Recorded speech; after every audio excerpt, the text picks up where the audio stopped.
And at the top of this hour, we're getting some breaking news from the state of Rajasthan. This is from Tonk district in Rajasthan, which is on the edge after police nabbed the independent candidate. Naresh Meena's supporters have now blocked the highway and they are now protesting over Naresh Meena's arrest. That's the latest that is coming in from Tonk district in Rajasthan. Remember, Naresh Meena, who is an independent candidate, had earlier, in fact, just yesterday, slapped the SDM.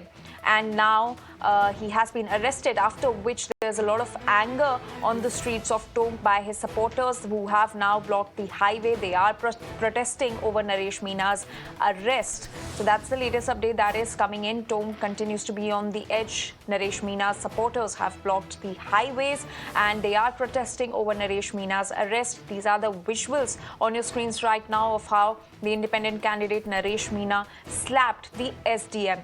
He had gone to the polling booth and at that time he slapped the SDM, after which he has now been arrested. But protests are taking place in Tonk. Naresh Meena's supporters have now blocked highway.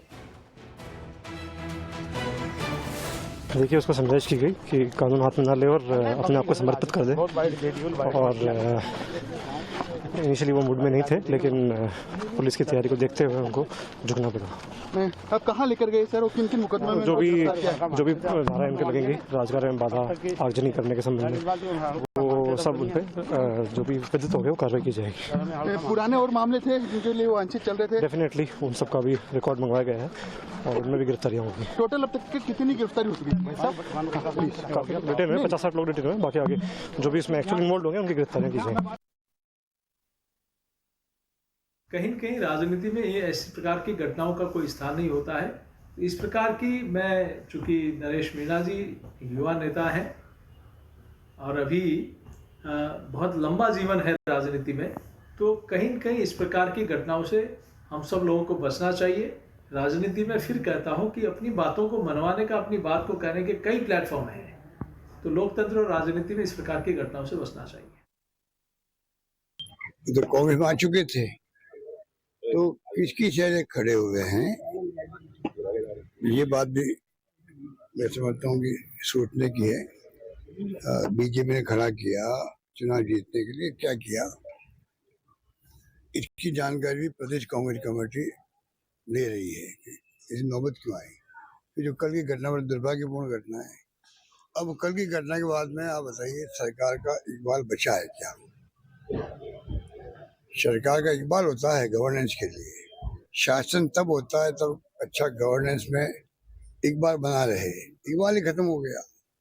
आप जो घटना घटित हुई है कल, वो मामूली घटना नहीं थी। एसडीओ लेवल के अधिकारी को आप थप्पड़ लगाए कोई व्यक्ति, ये स्थिति बनी क्यों और इतनी हिम्मत क्यों हुई किसी की? तो कहाँ सरकार का इकबाल है?